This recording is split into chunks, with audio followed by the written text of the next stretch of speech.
Thank you, Bishop. Buenos días. Good morning. Good morning, everybody. So I was asked to speak today, and I prepared something for you. My name is Paul Dama. I come from Lima, Peru, same place that Maria and Carlos come from. I came to the U.S. when I was 19 years old. This is back in 1992, 24 years ago. Seems like a long time. I now work as a senior software engineer, and I'm married to a wonderful and beautiful wife, Carla, and I have two beautiful boys, Paul and Aaron. That's the happy side of the story. But how did I get here? Where I'm now today. It was not an easy road. It was a hard one. I'm the youngest of two brothers and two sisters. I was the first one to leave home, and that made it pretty hard for my parents. It's not traditional for Peruvians to leave home until you're married. And usually, most people, because of the economics, you live in the house where your parents are. So I kind of broke that tradition by just leaving pretty early in my life. So I came to the U.S. I could read English because I study English. I could barely speak it though. I couldn't understand it very well. So it was hard to go day by day with my English limitations. I had no family, no relatives. I have a couple of friends that I knew, but they were living too far. So I came during a time where I couldn't WhatsApp, I couldn't do Facebook, couldn't email, I couldn't do a Skype call. So it was pretty hard during those years. So my only means of communication with my family was basically letters. And during those years, the post office in Peru was terrible. A lot of my emails never came through. So my family never heard of me for a couple months since I arrived to the U.S. And phone lines were, I didn't have a phone line. International calls were very expensive in those years. So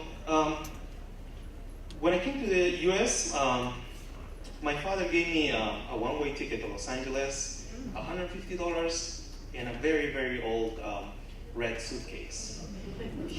He had used our suitcase 50 years earlier when he made his trip from a small town in the Peruvian Andes to the big capital of Lima. So now I had to carry the torch, I had to carry the suitcase, I guess. So that was, I think that was his greatest gift ever to me, besides life. So when I came, I didn't know when I was going to go back. So that was one of the biggest challenges that I had. I had a one-way ticket, and when are you going back? I don't know. We'll see.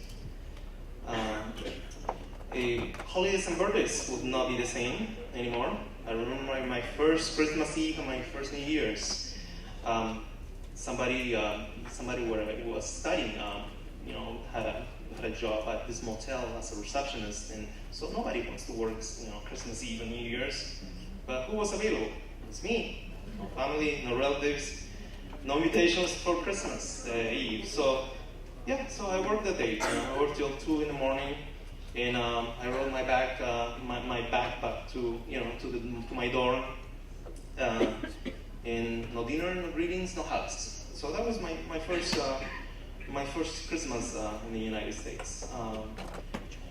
So let me go. So when I came to the US, I arrived at, some of you may know, the Lutheran Bible Institute in Anaheim.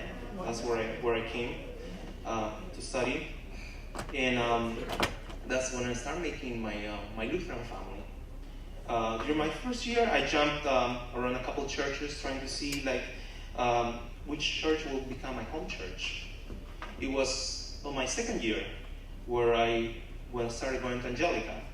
I got the invitation from Pastor Tyler. I got to meet him, and it just clicked to me. I just felt it was the right thing, and and that's where I finally found the church I will be calling my home church, and I finally started having a sense of belonging and a sense of family. So my 2 years ended at the Lutheran Bible Institute, and it was Angelica Lutheran Church that got my foot at the door of Lutheran University. I don't know how I got accepted because my financials were just in red. It was terrible. At the end of my first semester, I thought, this is it. I'm not returning because I couldn't register. I was in red, and the financial office wouldn't allow to register students that had a balance, a big balance, I mean. And so Pastor Carlos and Maria went to visit the president of the university, Dr. Luther Lutke.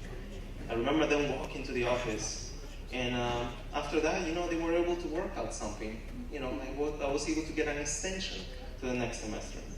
It wouldn't be the first and the last time that Maria and Carlos had to go back to Cal Lutheran to advocate for me. So it was. I just had to focus and study and keep those scholarships, and finally I was able to keep studying. So tuition fees were not the only challenge, of course. There's tuition, there's room. What are you gonna do? So this is where individuals come in. People like you. So the only thing I had was, I had the church had given me an old 1983 Subaru station wagon. So I was ready. I was ready to go to school and sleep in the car. I had to do what I had to do. And what I was going to eat, a sack of potatoes, for $1. Microwave it. That's what's going to do it. It saved the Europeans back in the medieval times. That's the big meal. So Maria and Carlos, reach out to it was, I think it's Holy Trinity in Thousand Oaks. Yes. So Holy Trinity in Thousand Oaks, they reach out to Carlos and say, hey, we have a student here. He needs a temporary hosting, to stay. And so that was just out there. It's like, hopefully somebody, reads the message and is able to provide, some temporary housing. And somebody stepped up, stepped in. His name is Howard Rock, stepped from Holy Trinity. He offered a room in his house, and it was temporary housing. Well, temporary became 4 years. So,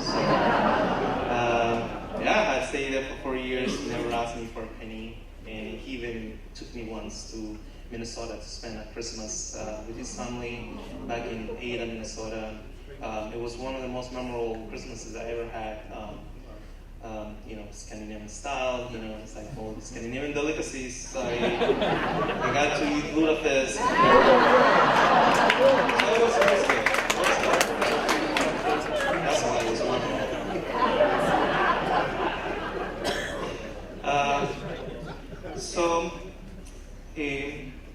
So I was able to graduate in 1998 with a bachelor's degree in science from Cal Lutheran. So church was crucial in my education. As an immigrant, one of the hardest things that we have to face is, is basically seeing the years go by without having the certainty to see the ones that you left behind. You leave parents behind, you leave brothers, sisters, sons, daughters.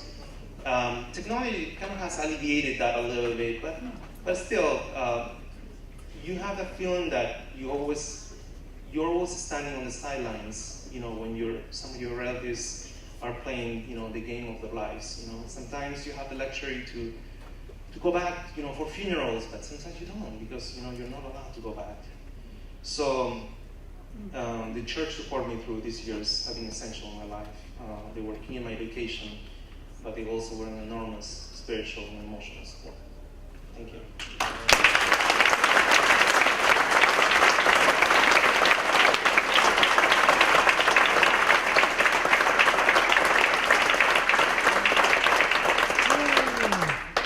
contribute to the needs of the saints, extend hospitality to strangers, bless those who persecute you, bless and do not curse them. Romans 12.